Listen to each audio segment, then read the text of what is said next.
So it's Thursday morning, and miraculously we're still here in the Comcast studio. Right, eating chocolate. We've been eating chocolate, and Emily brought back some Perugina chocolate. Oh, that's right, Perugina from Perugia, the bocce. Perugia, yeah, the chocolate. And Kristen sent us along enough kettle corn so that we could have enough to last us apparently a full day. And everybody in the studio is munching in on the kettle corn. That's right. So, and I still have my hat on. So yeah, I want to put a shout out for the write-in, Dan Gator's write-in vote for... Not to be confused with Dan Governor. Carter, but Dan Gator write-in for governor. Bethel's own Dan Gator, good guy, served his country well in the military. He brought Progressive Soup, Michael Zakea, because I asked Dan to join me on the show. That's right. A couple 3 years ago, and Dan said, "No, I'm not really camera ready, but here's a number for my friend Michael Zakea, who lives in Brookfield, who was served in Iraq, lieutenant colonel in the Marines, as Dan Gator also is a Marine veteran." Mm-hmm. And Mike Zakea has been on the show many times talking about a lot of different subjects. And shout out to Mike Zakea, shout out to Dan Gator.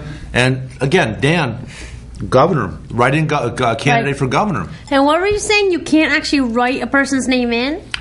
I don't think you can actually, the machines now cannot read. If you write anything on the ballot, it can't decipher that. All right. So to be a write-in candidate, correct me, audience, correct me if I'm wrong. I might be wrong on this. I'm pretty sure it's correct, though.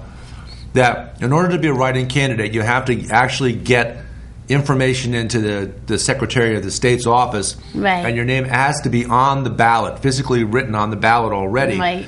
With write-in after your name. So you can fill in that little circle. Exactly. Right. So you can vote for the write-in candidate. Okay. So again, the Perugina chocolate. Thank you, Emily, for bringing that back. The kettle corn. Thank you, Kristen, for providing us with that. It's very popular here in the Comcast studio. And also Basil, who is our guest, Basil BuddhaCat from Basil BuddhaCat Presents. Wait. Basil BuddhaCat Presents! Exclamation point. Basil's insisted that we do a couple advertisements because he promised his corporate sponsors that he would sneak in a couple ads here on Progressive Soup. So we're going to humor him a little bit. And we did the Basil's favorite candy, Tootsie Roll, and the tagline being, "How do you know that it's Basil's favorite candy?" And the answer to that, of course, is look in his litter box. And that's proof right there. We had Basil also wanted us to do, and we'll do them real quick because we're humoring him a little bit. But Basil has 8-ball, and also the Costco size version of 8-ball, 12-ball. Oh, interesting. Now with 50% more ball. Oh. Because 12, 8, 12. And the PAW? And well, it's not. It used to be A&W root beer, but Basil's got a variety of it known as PAW root beer, and you have to imagine the P photoshopped or spray painted or whatever in, and it's A&W root beer, except it's got the P added in, and it's that extra letter that makes the flavor uniquely different. With aged vanilla. With aged vanilla, yep. And now with P. Great. PAW root beer. So let's talk more about these elections here. We've got coming up Tuesday, November 4th. Get out there and vote. It's important. We had show's going to be aired after the election, but that's all right.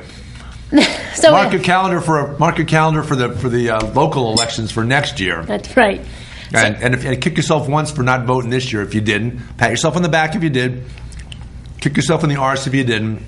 And mark your calendar for next year for municipal elections. And we've had on our show Phil Sherlock, who's running for the 26th district state senate. State senate. We had him on for 3 shows. Who else is running? And hopefully we'll give him the Dan Malloy bump. We gave Dan the Progressive Soup bump. That's right. 4 years ago when he was a candidate for governor. Exactly. He became governor. And voila, he was on our show 3 times. And he's also credited with coming, the first person to come on the show and saying, "Hey, where's the soup?" Exactly. Because we weren't using soup bowls until then. That's right, because the first time I was on your show, I don't think we had soup bowls. We sure didn't. No. Yeah. But Dan clued us